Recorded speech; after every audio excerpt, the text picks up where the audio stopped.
Welcome to the Shunned Podcast, where we expose religions that use shunning as a tool to control people. I told you that I had some bonus episodes coming out, and this is the first. I was able to interview Jason Townsend, and when I set up the interview, I didn't even know that he had a book coming out at the same time. So it was kind of a surprise to me, and I wanted to get this one out to go ahead and coincide with the book release.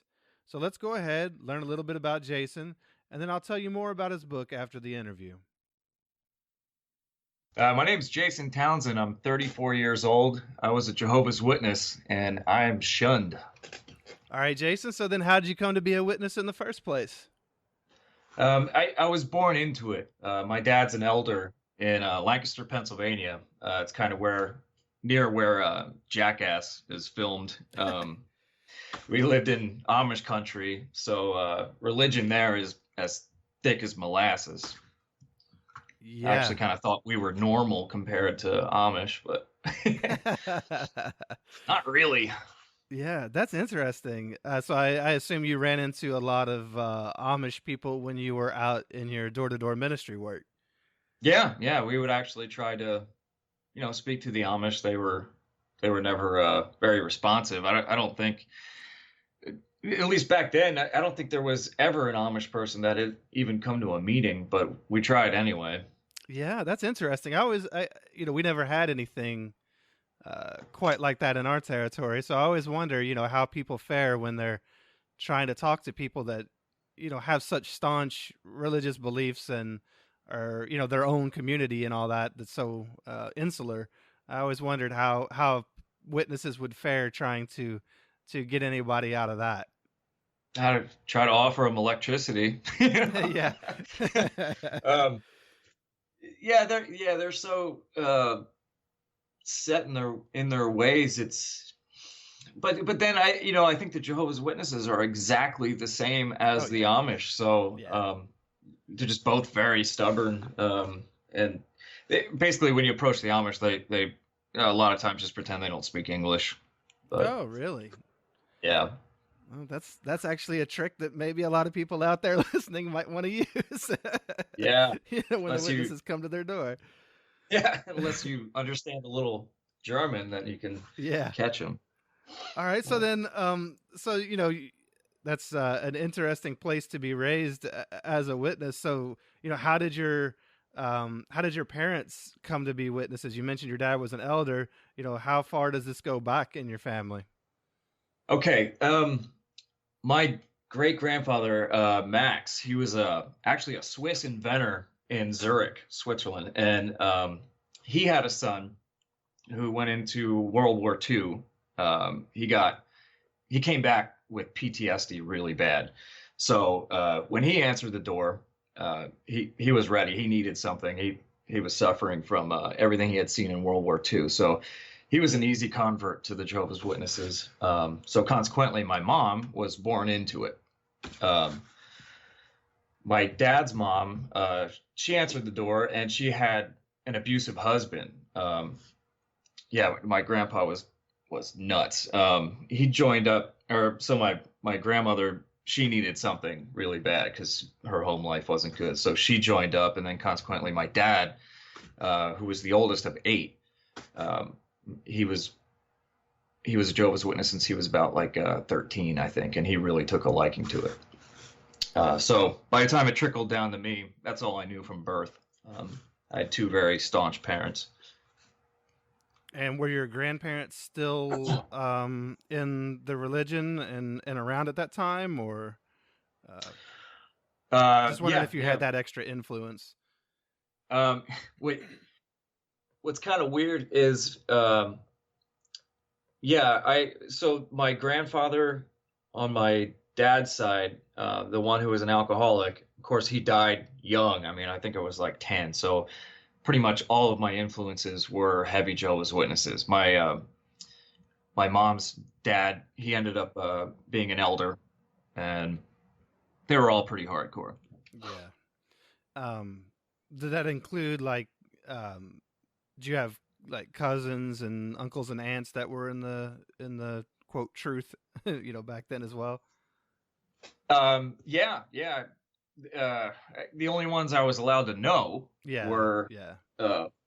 Jehovah's Witnesses. Like I said, my dad's he's one of 8, so there's actually he has several brothers I hardly know.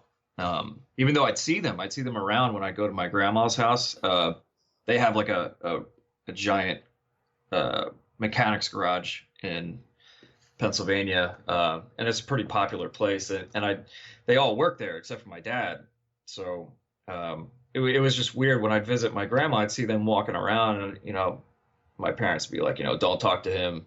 The most friendly uncle that would walk around, who looked like a friendly guy I wanted to talk to, he had gotten a divorce, so he was like the devil, and I wasn't allowed to talk to him, which kind of sucked. So I have about half of my aunts, uncles, and cousins that I don't know because they weren't Jehovah's Witnesses. Yeah, it's amazing how that works and how isolated you end up even in your own family. Oh yeah. So then, you do have quite a few people surrounding you still, even though there are others who you're not allowed to talk to, who are witnesses. What did it mean to you back then, as a young person being raised in the religion? Was it something you loved, or did you kind of feel strange about it all? Yeah. I was a really curious kid. Like curiosity, it's gotten me into trouble, and it's also the thing that has led me to learn everything that I know. And I was, from a little kid, I was an eager little kid who just loved people, and I loved being part of something, and I was into it. I wanted to be the best Jehovah's Witness when I was a kid. Yeah. Did you have siblings, or were you the oldest? No, I'm the middle child. I have an older brother who's like 14 years older than me, who I actually didn't know. Okay. He had gotten kicked out when I was like, as soon as he turned 18, he went to senior week, and that was the last straw for my parents. And I just remember a fist fight in the doorway, and I didn't see my brother again I basically still don't know him. Wow. And then I have a little sister who's 2 years younger than me. And slowly but surely, my parents have pretty much kicked out or pretty much every one of their kids. So Yeah, they have a way of driving people away. Yeah. So then you're wanting to be this Uber dub, you're wanting to be the best witness you can be. What was the way, how did you see the world then, growing up? I was terrified of it. They basically had me trained to hear the word world as like a curse word. The world is a scary place. They kind of define the word worldly as like a slave to corruption, an unbeliever outside of Jehovah's one true religion, the truth. So if I came home from public school with news that I had made a friend, I'd immediately be corrected. My dad would say, "No, you didn't make a friend. You made an acquaintance." Oh. Yeah. So I had to keep conversations at school about school or use it as a preaching opportunity. Yeah, your own private little territory, as they used to tell us. Right. It's like sending us to school was infiltrating. Yeah. We had a captive audience, and they had to listen to us. Yeah. Oh man. This is so miserable. Yeah, it sucked. Yeah. So then how did you fare? Let's talk about school. How'd you fare in school as a young witness? I was an outcast. I mean, I loved actually being at school.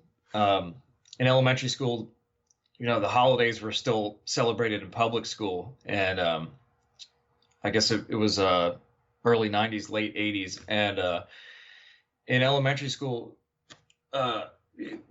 I'd go in at the beginning of the year, and my mom would make this big Ziploc bag full of little snacks, and she'd give it to the teacher. So during holiday parties, pretty much any party they had, I wasn't allowed to participate in for one reason or another.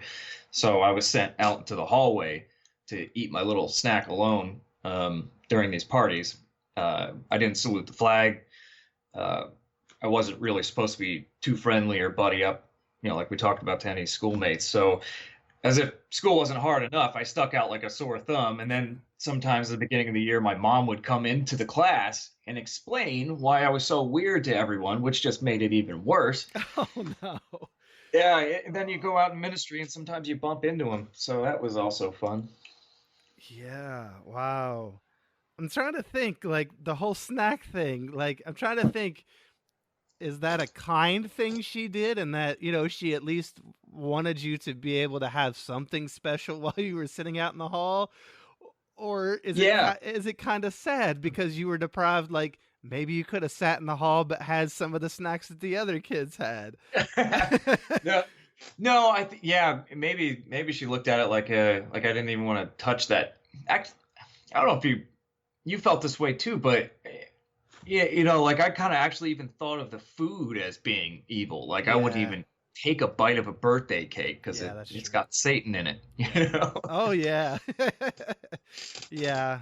You might go off and behead someone if you partake of the birthday cake. Right. My mom was a really loving person. We had as long as everyone fell into line, we had a very tight family. And yeah, I think she was really it was a gesture of love. Yeah. It sounds like she was trying to acknowledge your feelings, and that, at least if you got to sit out in the hallway, you should have something that makes you feel special. Yeah. So that's pretty cool. I was her special boy, but like a lot of Jehovah's Witnesses, she was just clueless as to how that actually made me look in reality. Sure. Kind of a target on my back. Yeah, for sure. So then, what about at home? How was your life at home? Speaking of your mom and your dad, how was your life growing up as a child at home? At home, we studied for church the meetings almost constantly, and just a little bit for school. Secular education was very secondary. We had material we had to study for meetings. There were 3 meetings per week at that time, and at least one day in field service as a bare minimum. So I was a really busy kid. My dad was an elder, and even when we were like studying for the meetings at home, we had to really think about our answers to the material. It wasn't just, like yes or no. We had to go in depth, because there's this kind of competition, at the meetings. There's this whole like framework that exists in the Jehovah's Witness system that other people don't think about too much, and that it goes into like how good your answers are at meetings. People will decide how good of a Jehovah's Witness you are based on how deep you go into your answers. So we always tried to be the best, give the best answers. So it took a lot of study. And I wanted to study for school, but we spent like 90% of our time studying religious material. So I was just constantly busy when I was at home. Yeah, 2 things that you said that struck me, and one is, you said that you had 3 meetings back then. But what I always found interesting, and it just popped into my head, we would always say, well, the organization would always promote how awesome it was that they had 5 meetings a week, because Thursday was technically, even though it was one meeting you were going to, it was broken up into 2 parts, and they called those 2 meetings the Theocratic Ministry School and the service meeting. Whatever. Right. Okay, there you go. And then on Sunday you had the public meeting, the public talk, and the Watchtower study. And it just struck me how, I would always say we have 3 meetings a week. You just said we had 3 meetings a week. But the Watchtower Society would always say we have 5 meetings a week. And you can see how we can make it sound more psycho. Yeah. You can see how even the way they count the number of meetings they have is to try to make it sound more than it was. It just struck me as you said that. It was something I always wondered about when I was a kid. I was like, why do we say we have 5 meetings? I mean, we go to the Kingdom Hall 3 times a week. Yeah. Each time is a meeting. We are meeting each time we go there.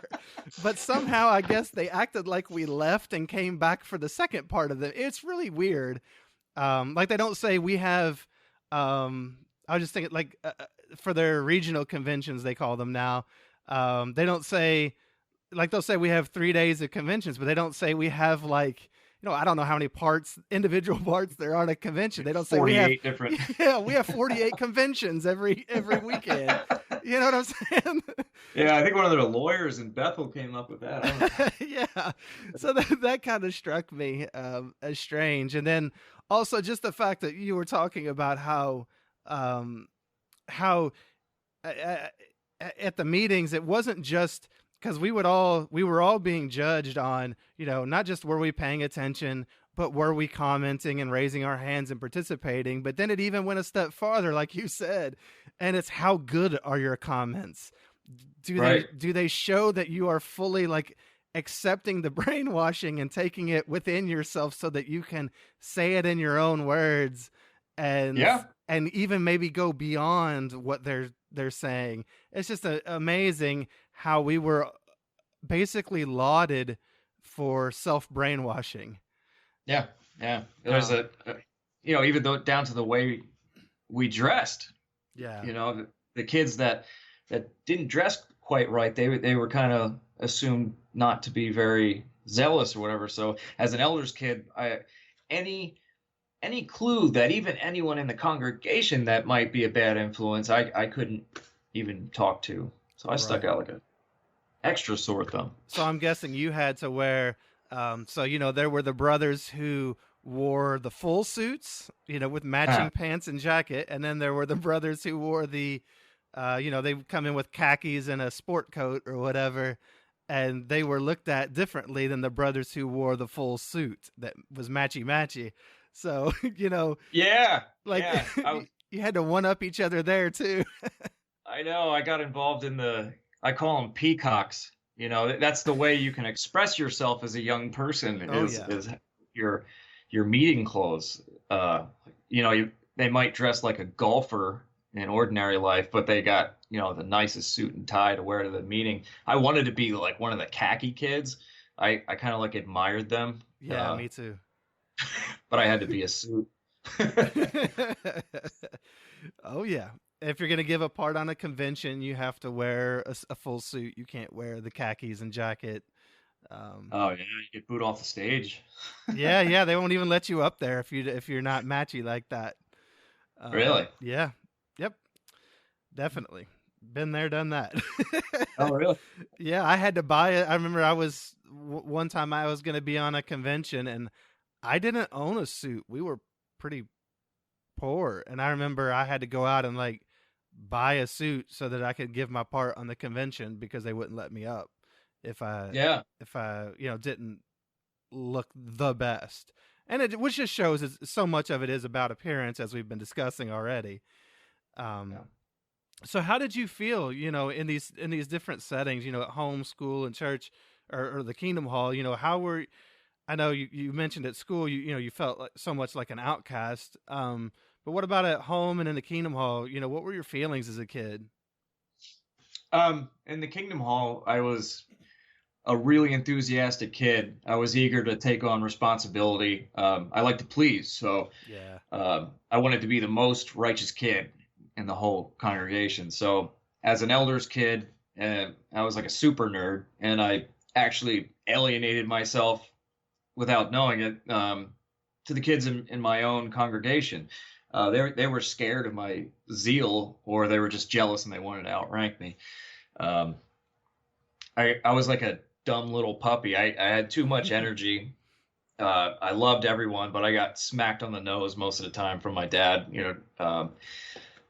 The other elders loved me. My dad always pushed me to do more, and frankly, I think my energy just annoyed the hell out of him. But my parents loved me in the years when I lapped up all the spiritual crap they shoveled at me, and I played by the rules at school. I just felt like I didn't belong there. But it was also the thing I was most curious about.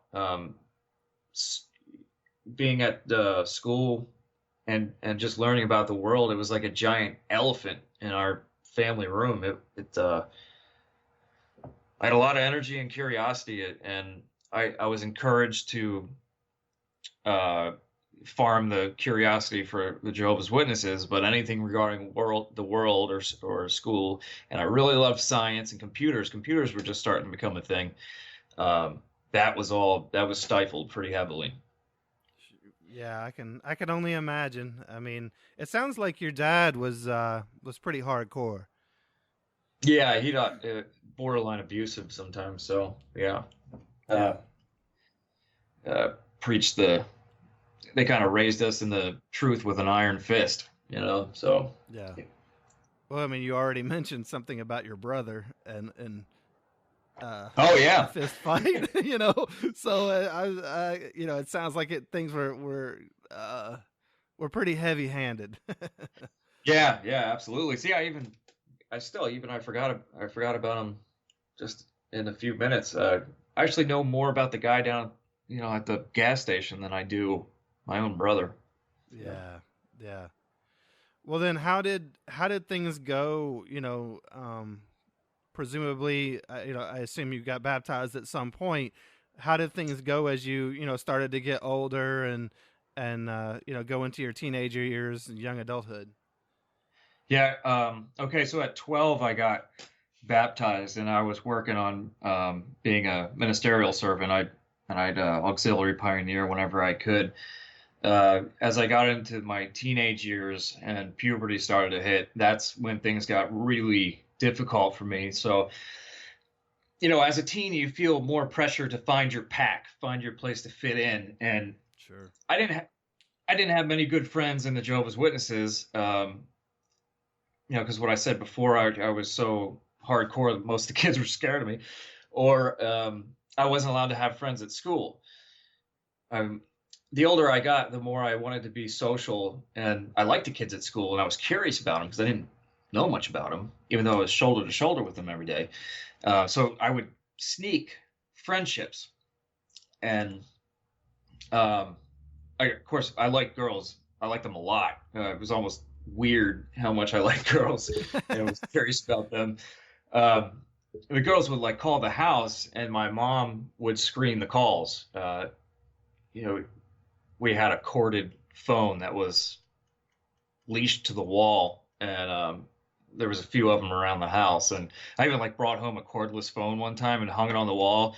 Within an hour, my dad had taken it down, thrown it in the trash, and put the corded one back up so we'd be leashed to the wall so they could listen. Yeah. Wow. Yeah. So anyway, as soon as girls would call, my mom would pick up and tell them, this is not what we want for our son. Don't call here again. Which made it awkward when I go back to school. But my closest neighbor, we lived out in the woods, kind of in the middle of nowhere. My closest neighbor was a Jehovah's Witness. My parents had bought our acre of land from another Jehovah's Witness so that the path of least resistance would lead right to another Jehovah's Witness front door. He was a year older than me, so we were going through puberty together, and we ordered a Playboy, and we got caught. He actually told on himself. It ended up being this huge thing, and oh, the shame that everybody carries where they tell on themselves. Oh yeah, I mean, and it turns out, from us going through puberty together, just some of the things I put together later on, it turns out he's totally a repressed homosexual. He's still in the religion, so he's probably still not out of the closet, but I just feel bad for him. He's pretending to be somebody else. And in my teenage years, my parents were starting to catch me and punish me right and left, every day, for trying to sneak a look at girls or doing something, going through the Sears catalog, looking at the bra section, just weird stuff, and trying to talk to worldly kids. And so they were tightening the leash. I mean, I couldn't do anything. Yeah, and I mean, the tighter they pull in that leash, I mean, then the more any little thing that you do is going to be stimulating, whether it's, seeing the bra section of the Sears catalog or Yeah. just trying to even look at a girl or whatever. Like, Yeah. you know, the more you forbid something, the more enticing it becomes oftentimes in life. Yeah. Um, Exactly. and it sounds like, And wow, they were just so tough on you. Um, yeah. I have to ask, you were baptized at 12. Um, why did you get baptized, or what? If you think back, um, did you feel pressure, or were you just into it that much, or kind of, do you know what was behind it? I always find that interesting. Um, See, I got the pressure, but I do remember just this little thing of like when went to get baptized, and my dad kind of gave the prerequisite of like, we're not pushing you to do this. But I mean, everything, my whole life, I'm still this way. Anything I want to do, I'm going to do balls to the wall. And Yeah. I just wanted to be, one of the first kids in my peer group to get baptized. And at the time, I really, really believed it. And I got baptized for the right reasons. Yeah. But Yep. like you said, the tighter they yanked, the harder I pulled away. Yeah. Yeah. It goes back to that. I think I talked about it in my podcast, this JW Life, but it goes back to that illustration they would always use of the spring, and how a child was like a spring, and you compress this spring, and if you let go of the spring too fast, then the child will just bounce everywhere and go wild. But if you slowly release the pressure on that spring, you can control the direction that it goes. And my question, which I've mentioned on the podcast, was, why do you have to crush the spring in the first place? Right, right. And that's what they were doing to you. They were absolutely crushing you from every angle, it seems like. Yeah. Yeah, it's funny you said that. I wrote this like book about it, and I described it as a rubber band. So like as soon, I kind of snapped and I just fell right to the ground, and all this kinetic just wasted. But yeah, yeah. that makes a lot of sense. I mean, both illustrations are so accurate. I mean, I can totally see, that rubber band, it holds so much energy, but you can only pull on it for so long before it's going to break. Yeah. And Yeah. once it does, it's useless. I mean, it's just, there's not much you can do with it. You've broken it pretty badly. Um, so how did that go for you then? As far as being this rubber band, let's say, and having them pulling on you so tightly, as you progressed in your young adulthood. How did things transpire? It was a pretty dramatic snap. So like I said, I was baptized when I was 12, and by the time I had been working since I was 15 just to get out of the house, I was starting to feel the byproduct of them encouraging me to study all the time was when I started to read about about the other religions. I forget which book it is now. I've been out for almost 20 years, but Mankind's Search for God, probably. there you go. Yep. Yeah. What I didn't understand was why I had to read their description of this religion. Yes. And yeah, I started to kind of look outside. I sneaked to the library at school, and I start to find loopholes in it. A lot of loopholes that I thought were there when I'm talking like 14, 15 years old, they were just like a feeling. It was just a bad feeling I had. And I really loved everybody. And I just wanted to learn more about those things. So like I said, I was working since I was 15. I had a little bit of money saved up, and I bought a car as soon as I turned 16. My parents didn't know about it. I hid it in our woods. I started kind of covertly dating this Catholic girl at school. So yeah, like at 16, she was like the first love of my life. And I'd sneak over there. They knew I had a job at a hardware store, and they kind of they didn't like it. They did not like that I had a job. I just kind of insisted on it. So my dad would follow me around town. I didn't know it, but he was tailing me, and I got caught having dinner at the Catholic girl's house. My dad, he said he was following me around, and he basically ripped me out of their house. I think he just walked right in, and it was a huge thing. He like grabbed me by the back of the shirt, and they were all freaked out. And he's like, "This isn't, this isn't what I want for our son." Um, they had no idea. He's like, he kind of tried to apologize a little bit, like, "I know you guys don't understand, but he does." I mean, and this family, this Catholic family I was at, I mean, to this day, they're pretty much the model example of what a good family should look like. And yeah, it didn't make any sense to me that my dad was yanking me out of there. And No, that's pretty traumatic. That's yeah, pretty awful. well, when a worldly family had saw that, my Yeah. girlfriend's family, they were like, "Okay, you're right, something's actually a little weird at your house." And they kind of encouraged me a little bit um, to leave, I guess. I don't know. They were very worried about me, but I think I took the reassurance that they thought it was weird pretty heavily. And I took that car, I'd hid it in the woods, and I left at 10 o'clock at night. I packed everything I'd gathered my whole life since birth into a trash bag, which I thought was pretty fitting. And I tried to sneak out of the house. I had this big blow up with my dad. The first time I ever cursed at him was in the front yard. He got in the car, tried to chase me down. It was a huge thing. And, but I got away.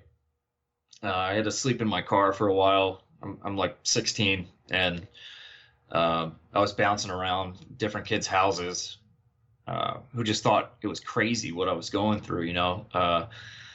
I stayed in some pretty shady, bad places, but I made sure I always went to school every day, because school was the structure I needed as a teenager without a family. Eventually, that Catholic girl's family, they felt bad for my situation. And they took me in. So like at 16, 17, I was living with my girlfriend and her Catholic family. Wow. And it was great, man. I felt so happy and relieved and excited. I felt like I was finally normal, and this weight had lifted off me, and I was free and just running around, still like a dumb puppy. But did your family, like, did they reach out to you? Did they try to either kindly reach out to you and encourage you to come back and, show love, or did they even, like, as an authoritarian, come at you with the, you're coming home type thing? They was there some way that did they attempt to go after you at all? Yeah, a little bit, but so when it first happened, I think, yeah, they were. Remember, we didn't have cell phones back then, so they were trying to track me down. And I think I went back, and it only lasted a day or two. Just having a little taste of freedom was like, I mean, I went back for, maybe like a day or two, just out of being torn away from my family, and like what that felt like to go to sleep at night and know your family is away from you. It was a very emotional thing. So I tried to go back, and they treated they already had my brother who went through this.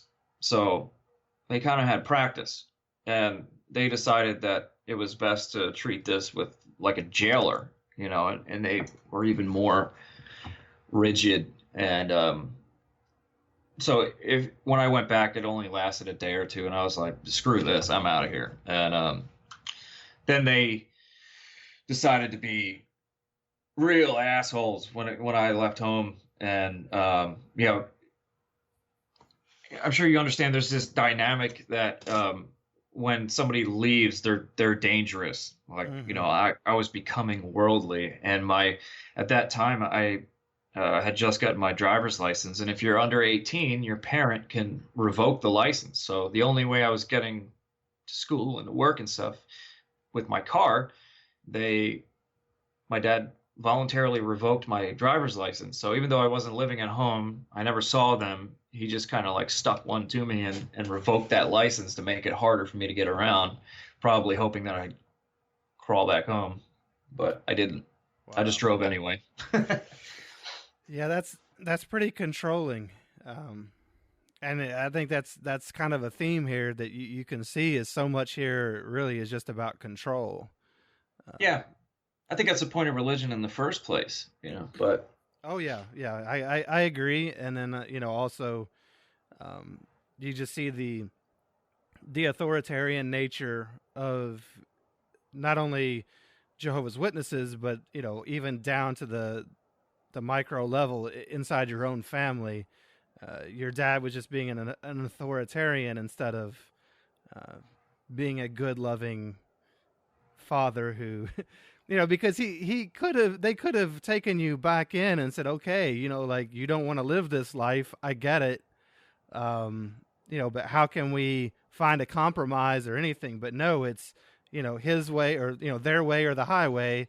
And then they yeah, even revoke your license so you can't drive on the highway. yeah, just a little jab in the ribs. Yeah. Let's make it harder for you to have any success in this life. Yeah. Um, so then, how did it continue? I mean, you're living with this family and clearly estranged from your own family. How did that play out as did you go on to college? How did things end up there? Um, well, I mean, all of a sudden I was in the midst of puberty, and I went from being the most reserved kid in high school to the most free overnight. Oh Um, yeah. I was like the only kid in high school who moved out of their parents' house. So, I had an opportunity to really try to make up for lost time, and I did. I went to parties where kids thought it was just crazy to feed the Jehovah's Witness kid whose mom used to come in and preach to him. He'd feed me beer and drugs, and um, my girlfriend's mom, they were really good uh, parents. They stepped in where my Jehovah's Witness parents let go, and they tried their best to finish raising me. But like I was that rubber band, and I had a taste, and I just wanted to see everything I was kept away from. And uh, but she did help me get a full scholarship to college. She just wrote a story about how I survived. Not a story, an essay. She wrote an essay about how I survived high school, and I actually got a full ride to a college over it. Nice. Um, but they were from New York City, and we ended up having a rough situation when I was living with them, and I ended up staying my senior summer after graduation. I left Amish country and I went up to New York, and I loved it there. It was like I was like Johnny Five in Short Circuit. I just needed input, and New York had a lot of input. I got a job that summer. I made friends at Friendly's Ice Cream, and these were like genuine friends who didn't know how I grew up. I was just a kid from Pennsylvania who showed up, and uh, that summer was great, but I had to go back to college for that full ride. And that whole ride lasted about 3 weeks before I screwed it up, and I got caught by a security guard with drinking beer, and I had a girl in my room, and they actually called the cops on me. So I fled Pennsylvania, went back to New York, kind of like how I left my parents in the middle of the night, running away. Yeah. There, Wow. and I never went back to Pennsylvania again. Wow. So then, how did things shake out with that family? Were they I'm sure they had some input. You know, they had helped you get this scholarship and. Oh yeah, they came up to New York and tracked me down, and they uh, tried to get me to come back to Pennsylvania. They were actually pretty upset, but I had just made friends, and I loved it in New York. I wanted so bad to keep learning about this world that I didn't know anything of, and by some terrible stroke of luck, when I moved to New York, just completely by accident, I met this group of Jehovah's Witness runaways. I mean, they were like the Jehovah's Witness Lost Boys in New York. And is this in New York City or New York State? This is Long Island, or right beside Queens, Gotcha. Nassau County, town called Levittown. They were, they had all left, and they were really, really into drugs. And I'm kind of just fresh off the boat here, and I tried everything. It wasn't just weed, but like hard stuff like coke, ecstasy, mushrooms. I mean, they were growing mushrooms, opiates, everything. So one of my first drug experiences was I had this like really bad trip where I decided to sniff ecstasy and eat shrooms. This is the first time I ever did it. Oh, wow.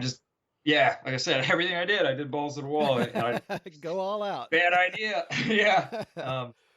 It turns out they weren't just doing this stuff; they were selling it, and I mean, not just little dime bags; they were moving weight, and it was pretty much like the worst situation I could get into. And I tried everything. I got my input. Like I had girlfriends. I partied all the time. I ended up in jail. I crashed my car, went through the windshield, took a swing at a cop. I ended up overdosing on ecstasy really bad. I chewed almost all the way through my face. But I did have this little survival instinct just from that short time of being on the streets during high school. And I had a taste of homelessness, and I just wanted to make sure that wasn't me. So I kept a good job. No matter how hard I partied, I always made sure I went to my job. I worked for a major insurance company, and I purposely took the mid shift so that I could party all night long and not have to wake up early to go to work. But I think being raised in Amish country gave me a little bit of a work ethic. Or it's just being terrified of being a fish out of water. I don't know. I just made it was the only thing I had. It was a priority. But I ended up in rehab that my job had paid for. It was a good company. But I met this guy in rehab who put it in my head I got to move out to California. So I just packed up and moved out to California, and that ended up being a really bad situation. He was a really scary person. I ended up, as soon as we got here to California, I ran out of the motel in the morning, and I left everything behind, even that high school diploma I'd worked for, all my clothes, everything. And I moved in with this girl I met at a bar just the night before. It was the first person I met in California. I called them up, like, this crazy thing just happened. Is it cool if I sleep on your couch? And I ended up being friends with them for years. So did you move to California with that guy from New York? Yeah. Oh, yeah, wow. We got out of rehab and rented a convertible from Enterprise. And we weren't supposed to leave the state with it. And we drove that thing all 3,000 miles to San Diego. Man,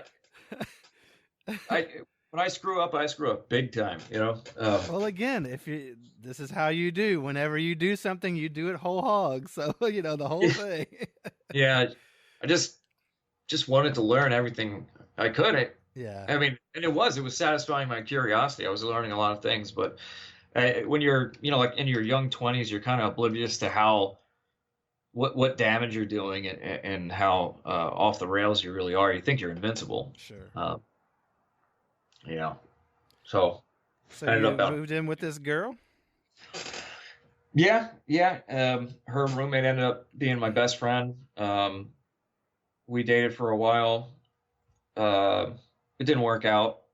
I dated a lot of different girls, and then they were a really good influence. though. They came from affluent families. They were intelligent.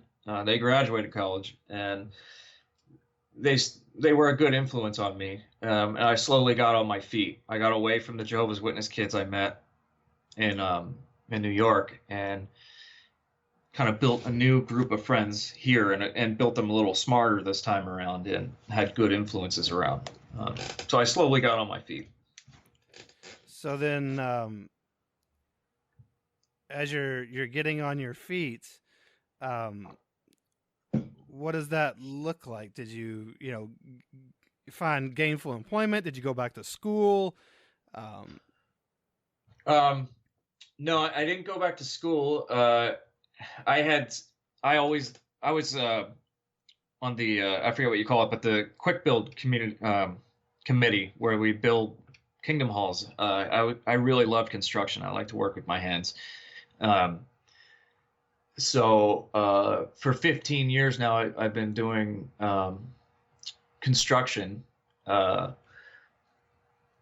was good at it, so I had a pretty good job doing construction, electrical work, and I eventually met my wife when I was about 26. I met a flight attendant from Puerto Rico, and we got married.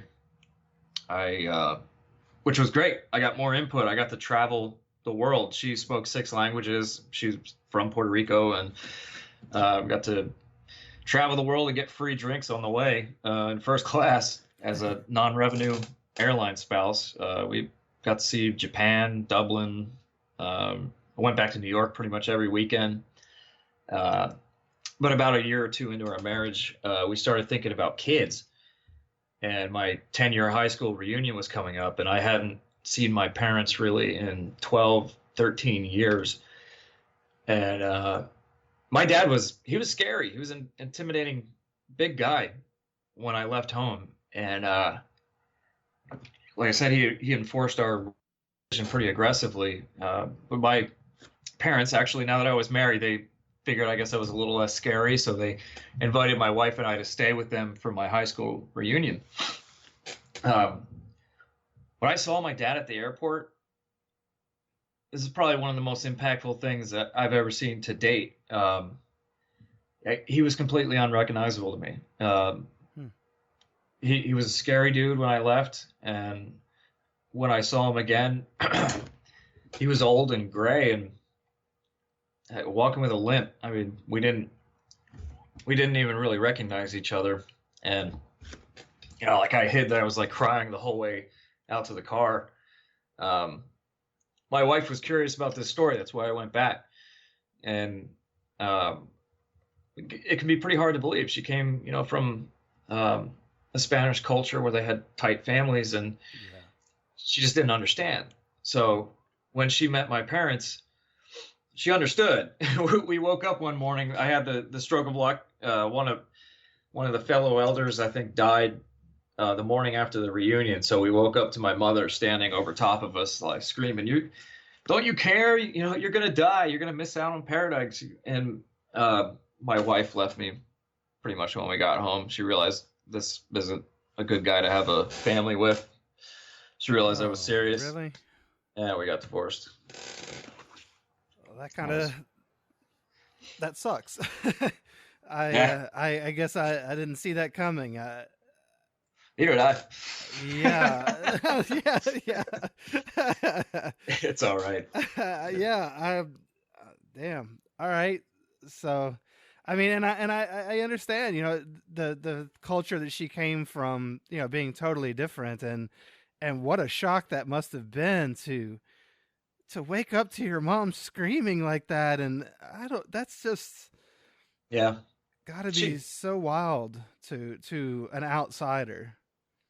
Yeah, just her seeing it. I guess she figured I was being dramatic or something the whole time. She just didn't register to her. I don't think she knew any Jehovah's Witnesses or anything like that. She didn't. I don't know, but when she actually saw it, I think that hit home for her that it wasn't a good situation for her to be in. So, wow, she got out of it. So how do you? First, I'm sorry, and second, how do you pick up the pieces of that? I mean, how do you, when you leave and get home and that happens, how do you? Clearly, you just have to go on. But what did you do next? What were your next steps?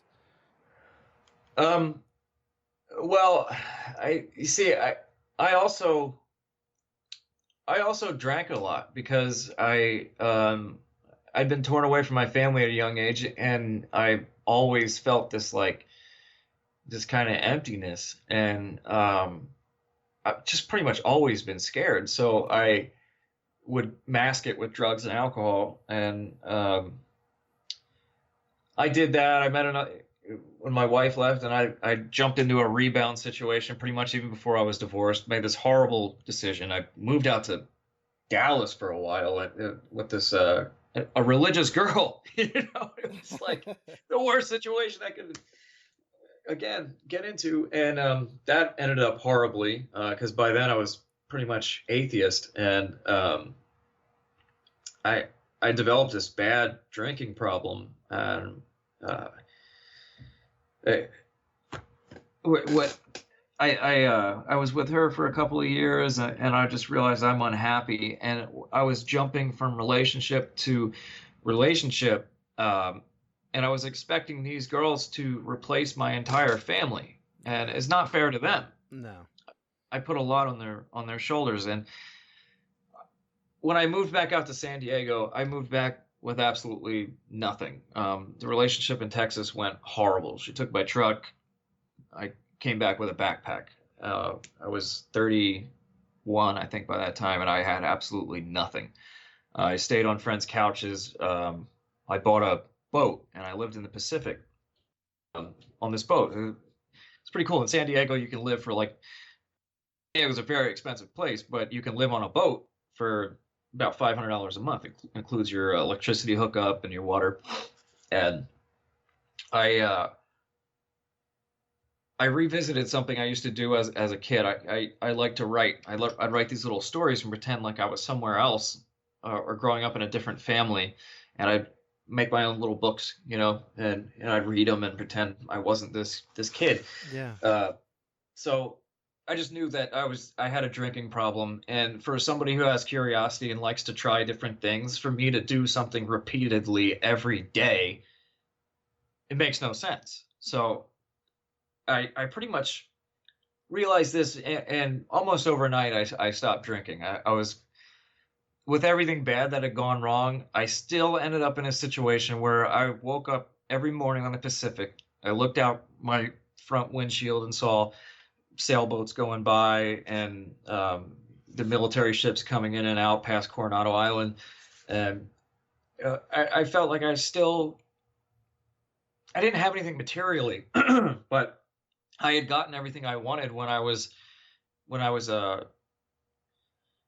Jehovah's Witness that I dreamed about. You know, I'd been through all these circumstances, and I learned firsthand why not to do them. I What I encourage other people to do that have been through this, and been through like hard situations where things just happen, bam, bam, one after another, is to write. Because I floated on that boat, and I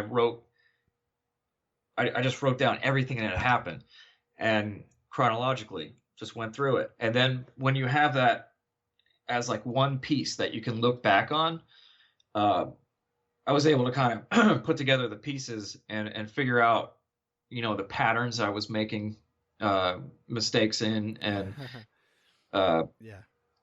I was able to make some changes. Yeah, It's Thumbs. funny. Yeah, it's funny that you mentioned the patterns, because I've just been sitting here as you've been talking, listening. Last night, my wife and I went to see Citizen Kane, the old movie. Oh, really? Yeah, we went to see it with some friends at a local theater. They were playing some old movies, and H.G. Wells. yeah, or Orson Welles. Yeah, Orson Welles. Yeah. yeah, and it was you know, when I left that movie, I was like, you know, you can see this pattern of this kid that, you know, his mom pretty much doesn't seem to care about him a lot, his mom and his dad, and they just kind of send him off, and he spends his entire life chasing love, his entire life trying to force everyone else to love him the way he feels he needs to be loved, to, you know, make up for the injury he had as a kid. And we as human beings tend to repeat certain patterns. There are things that happen to us when we're young, and then we tend to go through life trying to fix those injuries from when we were kids. I mean, I know that I've noticed it in myself. I did, this JW Life. I told my whole story, and I've noticed things in there about myself, and I'm still noticing things. And then I was just sitting here, after watching that movie last night, I was just sitting here, listening to your story and seeing how, you had to run, just pack up and run to leave a bad situation with your parents, and just how, over and over again, you get put in situations where you have to pack up and run. It's just it's amazing how we play out these things in our lives. Yeah, I actually ended up doing it. I kind of paraphrased this, but I counted it up. I actually ended up packing up and running 38 times within 5 states. Wow. Yeah. Isn't it, and it's not something to look at a person and be like, it's not something to point out where a person is wrong or something. It's just, it's fascinating how we as humans internalize this stuff and we get hurt in some way, and then it just manifests itself and we don't even know we're doing it. We are given these roles when we're young sometimes, and we play them out, and that's for everybody. And I think that what you said was so good about, sitting down and, kind of writing out your life. And I mean, it helps from a processing perspective just to get it out of your head. And then you get to see this whole picture and be like, oh yeah, this is that thing I do, Yeah. Yeah. We humans are amazing creatures. Yeah. Yeah, it really is. And I'm glad that you got to do that for yourself, because I'm sure that it has helped you. You can't heal what you don't see. All right. Right. I'm going through some of that, now, Oh, really? we all have, yeah. I mean, I'm seeing that I don't, I struggle to, as a witness, I knew everybody, and a lot of people knew me, and I had like all these, I've always struggled with the concept of what is a friend. Right. And so like I knew all these people, but I never had there was no intimacy there. There was no real relationship. We knew each other, and it was around a common thing, being the religion. And, now that I'm out, I'm finding, like I know all these people now, and I have friends that I do different things with or whatever, and that's great. But I find that, a lot of them are honestly couple friends. It's things that my wife and I go do things with people, but I'm kind of terrified of putting myself out there and being vulnerable and trying to have like a one-on-one friendship with somebody, because I've just never been taught how to do that or how to get close to people and things like that. It's not, you didn't get close to anybody as a witness. They were probably going to be disfellowshipped or leave, in a not too distant future. And then you would never be able to see them again. So why have a relationship with them? Right. And so, we all have these patterns that we play out, and, these places where we have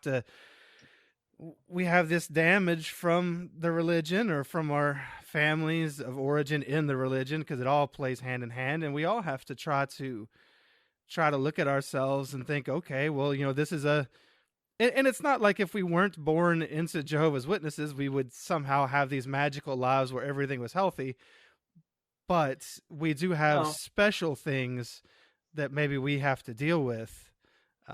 Right, but we at least would have been exposed to the real world that you have to live and work in. Yeah, in a absolutely. Healthy... Yeah, I've heard that so many times that people have a hard time making friendships once they leave. Yeah. It's just hard to get close to people, or like as a young witness. Here I'm spilling my guts. As a young witness, you can't get close to anybody like in school or anything like that, because you're not allowed to be friends with them. So, and then at the Kingdom Hall, you're not allowed to really be yourself, because you're having to put on this appearance that you're the perfect witness and that, you don't like this song or that movie or whatever, so you can't be yourself anywhere. And, right. and so, then when you leave, first you kind of have to find yourself and figure out who you even are.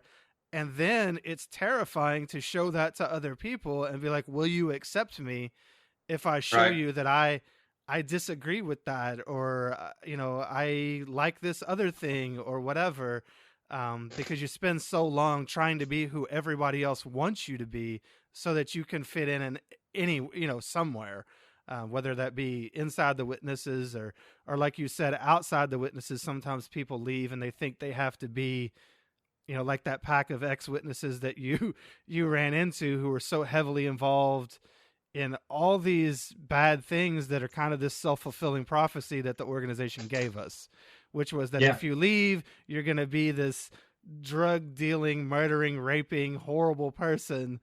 And, and so you leave and you're like, well, I guess I gotta deal some drugs and rape somebody and murder somebody so that I can fit in out here. Yeah. They expect that. Yeah. They just taught you that you would just be the worst of the worst. So yeah, we all have so much damage we carry with us from that time in our lives. And we have to try to figure out, either do we like that part of us?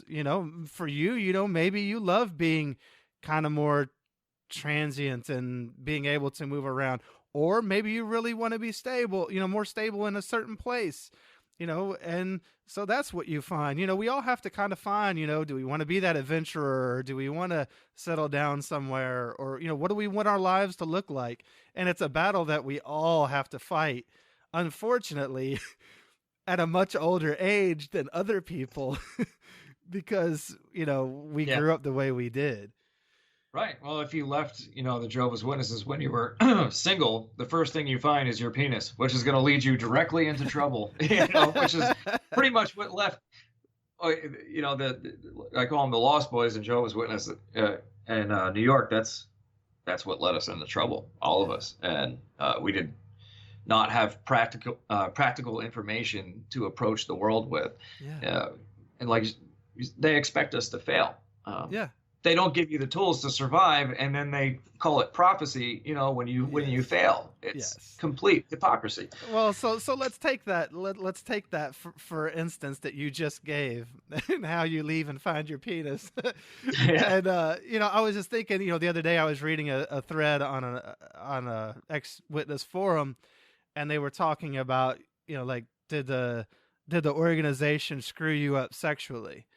And they were talking about how even in marriages, even inside the organization, you're taught that your genitalia, whichever variety you have, is evil and off limits and bad. And while you're dating this brother or sister in the congregation, you can date them, but of course only with chaperones, and don't even think sexual thoughts. And then as soon as you get married, boom, you are expected to be this sexual creature. Yeah. You can't just systematically. You can't just turn things on and off in people. No, that's just systematically, destroying relationships. I feel bad for a lot of Jehovah's Witness couples, that put on a smile and pretend everything's great, and it's not. I've been through this. I've had 30 some relationships I've tried to make work. I'm not just talking one night stands. I've tried, and I realize I have so much to learn, practical information that I just have to figure out. I have a failed marriage, and they really screwed us up. I actually have a daughter that I was in the middle of this, trying to, I don't even know my daughter over this whole mess I was in. As soon as I left, my penis led me directly into trouble. Yeah. And now I'm 34. I'm where I should be when I was 24, and I'm trying to clean it up. Well, yeah.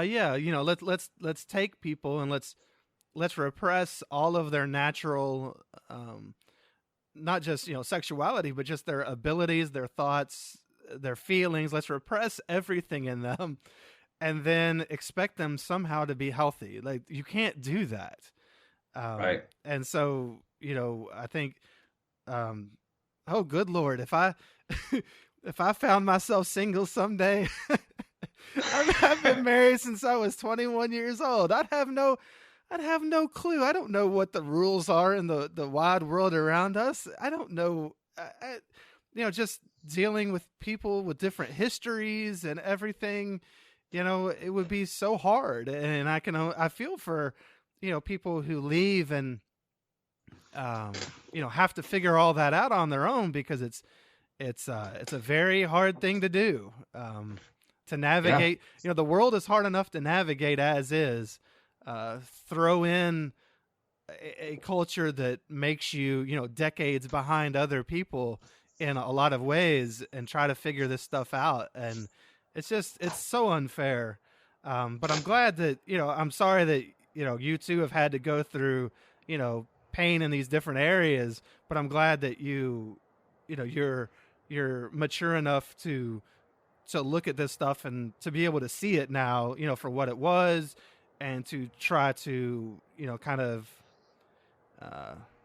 grow and work toward a better life for yourself. Yeah.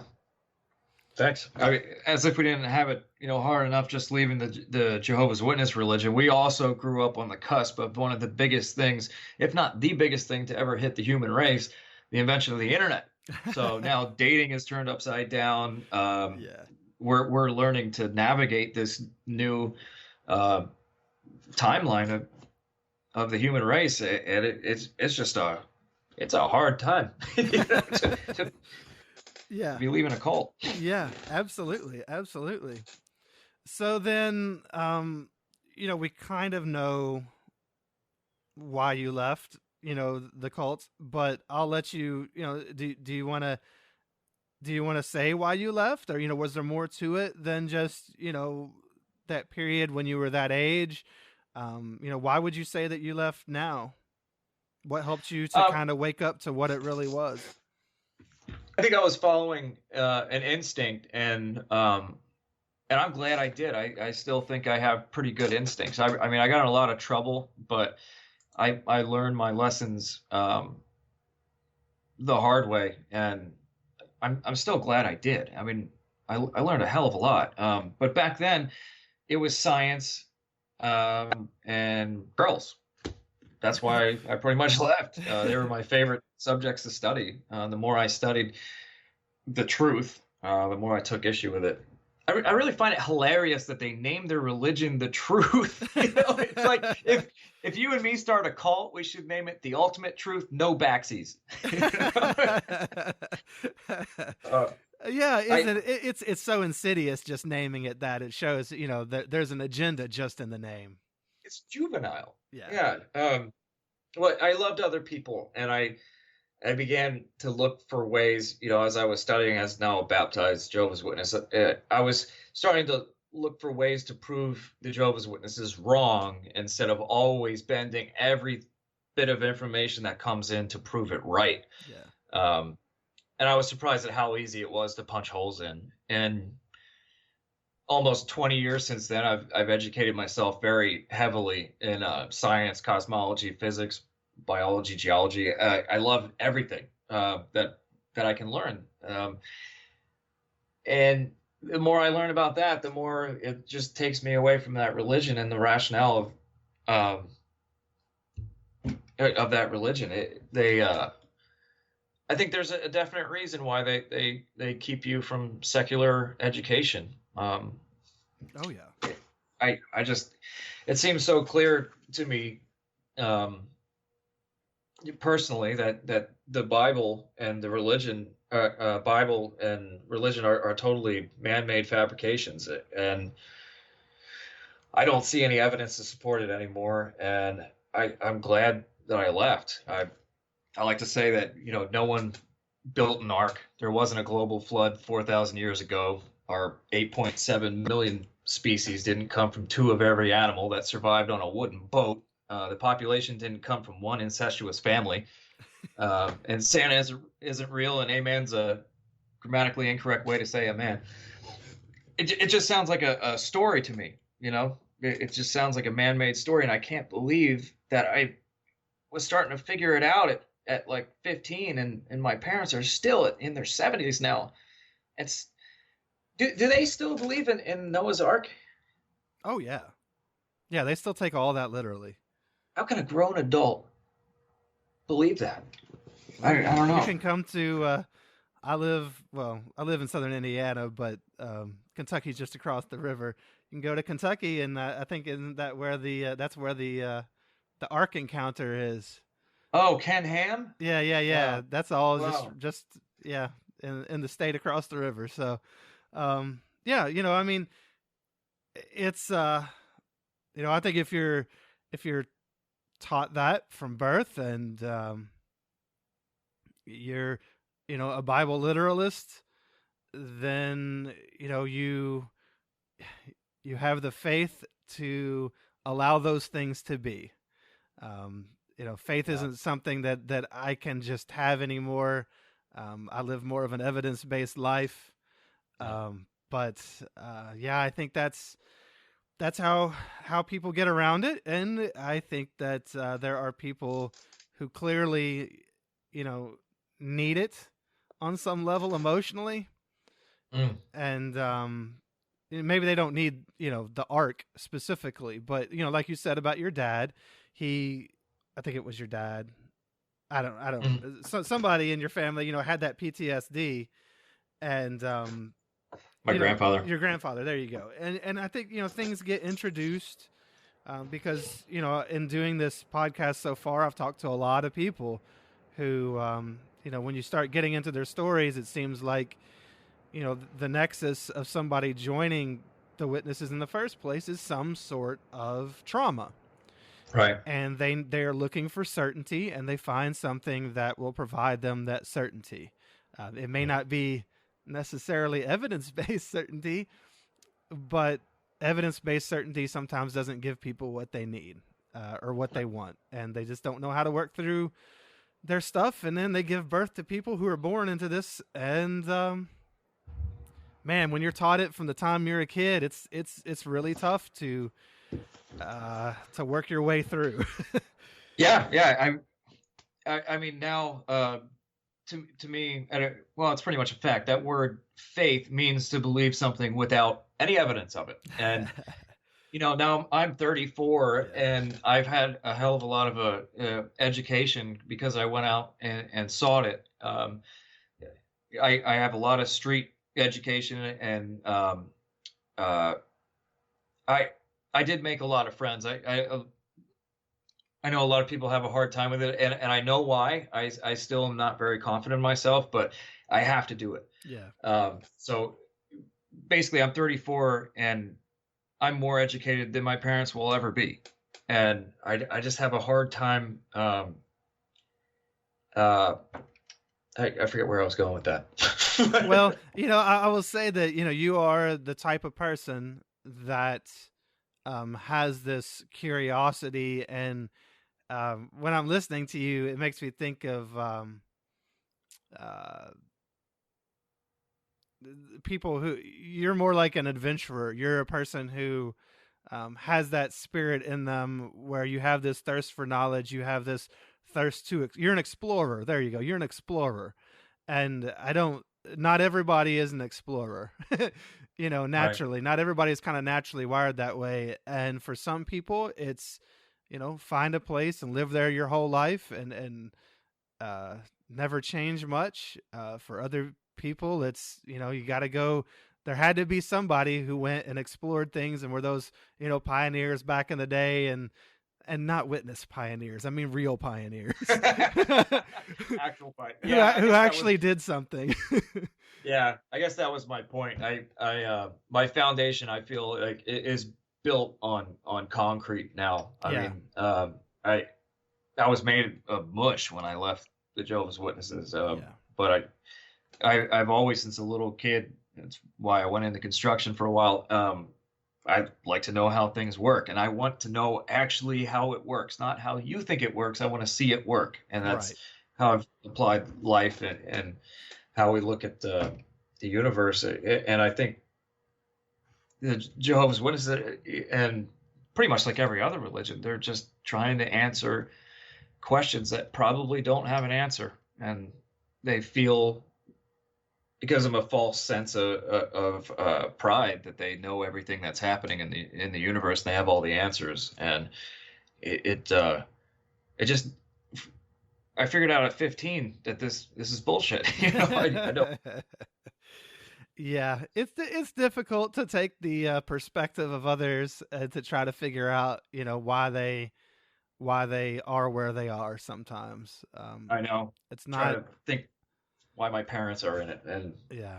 So do you ever? So I was going to ask you. So it sounds like, are you officially out? Are you like? Do you know, like, were you? Are you still technically a witness? Or are you disfellowshipped? Or I was just kind of wondering, from the perspective of, like, is there a narrative out there as to why you left? Is there they have a file on me. Yeah. Well, why would people think that you left? Do you ever go back and see any of those people? Are they still friendly to you, or do they kind of see you a certain way? I mean, I was baptized at 12, and as far as I know, I still am. We had an elders meeting when they realized that for a period of time there. I mean, this all happened very quickly, but I had stopped wanting to get out of the car to go knock on doors, and of course that stirred up. I was just, they forced me to go in service, but I wouldn't get out of the car. So I had an elders meeting, and I basically decided, how things were going to go. And they sat me down, they tried to talk me out of it and tried to reason with the Bible. And even then, the Bible is what I had the issue with, the entire book. So in the elders meeting, they were trying to read scriptures to me, and like, well, that book is what I have a problem with. And Yeah. I don't recognize your authority. And I pretty much just walked out, and they had this like hilarious stunned look on their face. And I didn't resign. I don't think I was disfellowshipped. I never sent a formal letter like Michael Jackson did to disassociate myself from the neighborhood book club. I just kind of thought this was all made up and like a book club, and just walked away. And Yeah. I don't know if they disfellowshipped me or not. I don't really have any communication with anybody I grew up with. Or does that include your family? Do you have any communication with them anymore, or is that just kind of after that last incident? Is that kind of just the end of it?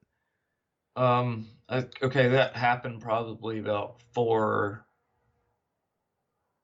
that happened about 6 years ago. I've probably talked to them. I talked to my dad on the phone once, and my mom sent probably in 6 years 4 text messages. So that's the extent of it. Yeah, I don't think they even know what I do for a living. No, yeah. So I don't know. I don't really care. To me, it's like the Boy Scouts or something. I don't know. It doesn't apply anymore. And yeah. You've grown beyond that.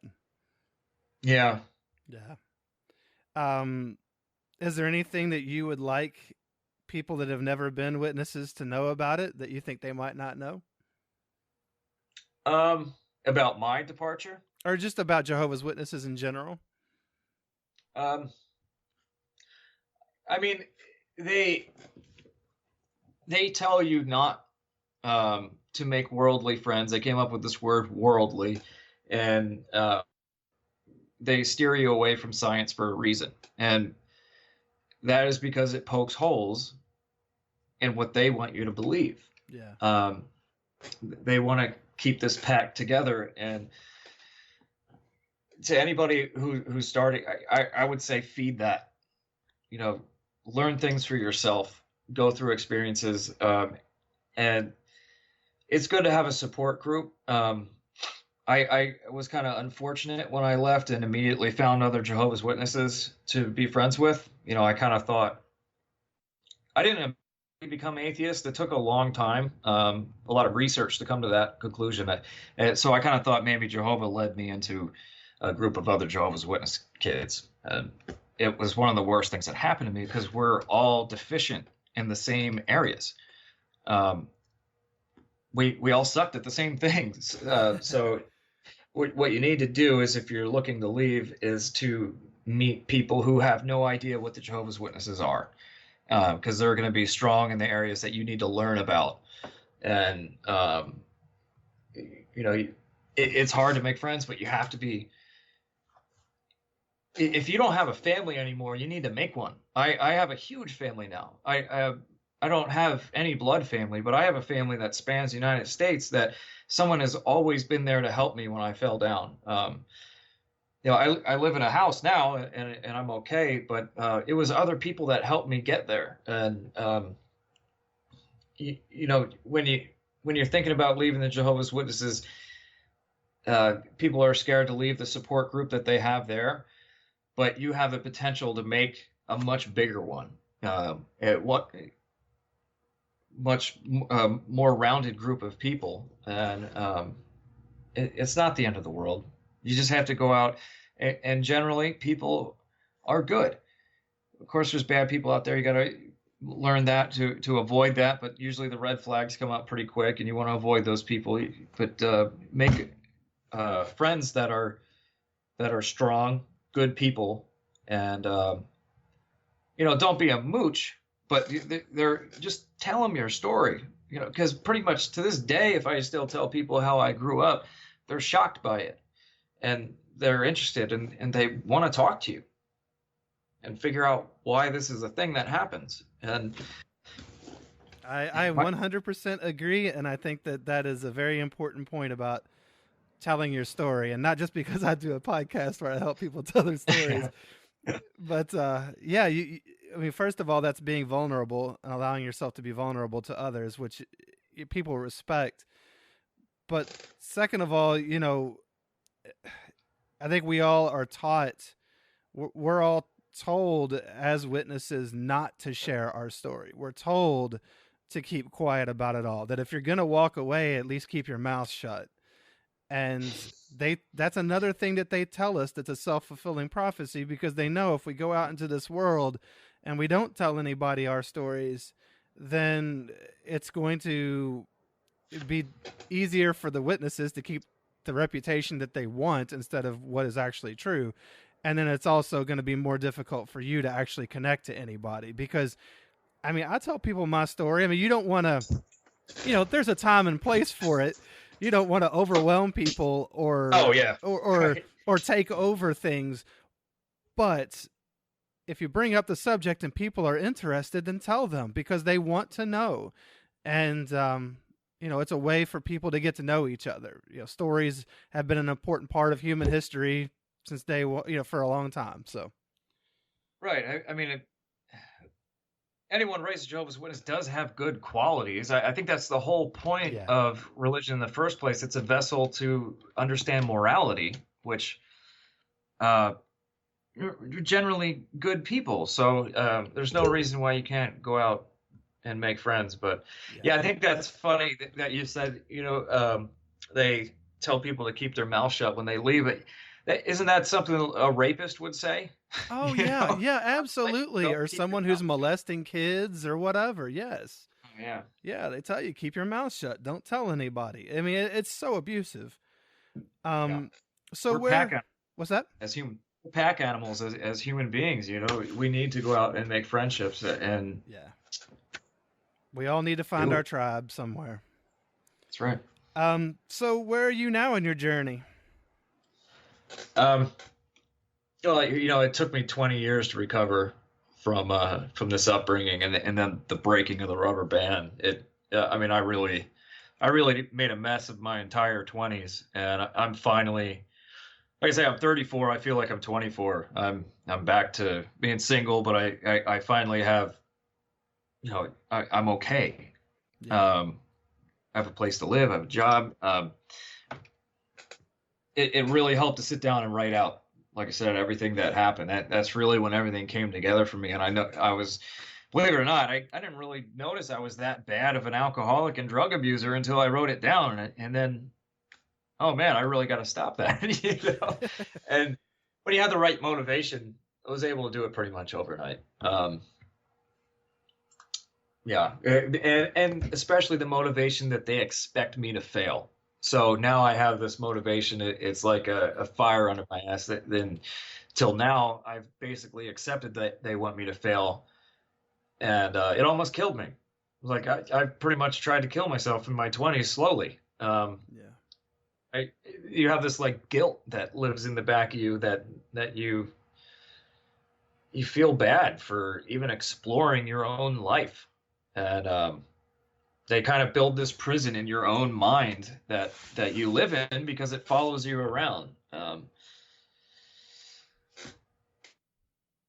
And now I just feel educated by it, and I'm trying to approach life with this information. And I really feel like I'm just starting out. I look forward to the rest of it. That's awesome. I mean, now you have the chance to make it what you want instead of what they wanted it to be for you. Like your dad said, when he was yanking you out of that girl's house, this isn't the life I want for my son. Well, you know what, Dad? It's not your life. Right. You don't get to decide how other people live and who they are. So I'm glad that you're getting the chance now to decide that for yourself. What is there anything that you've learned that specifically has really impacted your life for the better? I mean, beyond maybe science or whatever, but is there anything that you've learned about yourself or just about people or whatever that has really made your life better? Just like the social aspect of human beings and being able to see my 20s as a whole. What I'm really concerned with now, when I left the Jehovah's Witnesses, I was terrified of even talking about it. It was like almost seeing a spider for a while. I didn't want to even think about it, and I think that's why I did so many drugs and things in my 20s. And I think it's important. I have actually bumped into some Jehovah's Witnesses that are in their 20s now and have decided to leave like months ago. So I feel like I'm getting this opportunity to kind of help them to not make the mistakes I did. I know a lot of people who have just, like you said, a spring just went crazy as soon as they left. And I think what you're doing is a good thing. We need a support group because basically your parents had stopped raising us, and we need somebody to help steer us through this world. I'm just on that journey now of trying to help other people and not do the things I did, because it ended up really bad for me. Like I said, I went to jail. I overdosed, and it took me about 10 years after that overdose to really be able to remember, to retain any memories, to form any new memories. And I don't want that to happen to other people. And it's funny, witnesses would say, well, yeah, of course you went to jail and ended up on drugs. I mean, look at you. You're in the world now. But right. It's not because of the world. It's because of them. Exactly. It's not the world or my experience in the world that put me in jail or made me overdose. It's my experience with them that did it. They set me up this way. They set me up to fail as soon as I left. I had no tools. Yep. So, I know that you've talked a lot about some of the mistakes you've made and things like that, which I think is awesome because it helps others to maybe avoid some of the same mistakes. But what do you enjoy? Paint a picture for me. What do you enjoy about your new life? As you see it now. What are you looking for in your new life? What are you got any plans? What are you up to now? What's good, man? Well, like I said, I've kind of become this pillar of strength to these young people that have just come out. And that was totally inadvertent, but like I said, I like to help people. I like to work on boats. I still like to see how things work, and I like to write. I just love how much there is to know. To me, variety is the spice of life. That can't be overstated. But you also have to approach variety with moderation. You can't go crazy on any one thing, or it's going to hurt you. Variety is everywhere in the universe. It's the key to balance. You have to take a variety of classes in college for a reason, to get a degree in one field. You have to eat a balanced diet. Finding and experiencing that variety is the fun in life. Like Mark Twain said, travel's fatal to all bigotry. So it's fatal to ignorance. Learn everything you can. I'm a jack of so many trades, and the pursuit of knowledge, to me, it's the whole point of life. And the key to doing that safely is moderation, which I didn't know in my 20s, but I learned the hard way. Well, that's cool. Do you have anything that you're anything specifically that you're wanting to do coming up? I've been going for like 17 years or something, but I'm in a new place in life where I'm planning on trying to approach people and not be so scared of talking about it like I'm seeing a spider. So I plan on kind of going down that path a little more and helping where I can, helping kids like me who didn't have anything to look forward to when he left. I was raised preaching to other people. The subject has changed. That's all it is. I like that. Yeah. I mean, there are real serious issues that we do need to work on. I think serious things that could use a little preaching, that people need to take seriously, like tangible things like our planet that we're destroying. And there's just a lot of issues that need to be dealt with instead of dealing with fanatical religion that affect everyone's home. Yeah, we share this planet. So, yep, I agree. And it's the difference between Jehovah's Witnesses would tell you that essentially there is no hope for this planet other than what God is going to bring. And through they have absolved themselves essentially of much responsibility today, because they can just say, well, God's got it. I don't have to worry about any of this stuff. I don't have to help anywhere, participate in anything, or do anything that actually, a lot of them, unfortunately, then can get into the point where they just don't. They just would even maybe do things that harm the earth because they just don't care. But yeah, I mean, and Jehovah's Witnesses, they're just pretty much one, and I think there's like 33,000 plus different variations of Christianity alone. Yeah. I mean, they're just one, and we've spent all this time shitting on our home planet while we look to the next life. Like our time here is temporary, and that's a horrible way to look at it, because generation after generation is coming along, and meanwhile we have this thing, religion, that helped us understand our morality, but I don't think it's doing us any good anymore. Like, we know why we need morality, and we've banned contraceptives in different religions, and now we're overpopulated. We've crossed the 2-degree threshold. And we're looking at serious problems if we don't do something fast for our planet. And I think that's the things we need to worry about. I agree wholeheartedly, and I think it's great that now that you're out, you can focus on those things. You can focus on living your own life, helping other people, and doing things that actually matter today instead of pushing it all off into the future. And I think that's great, man.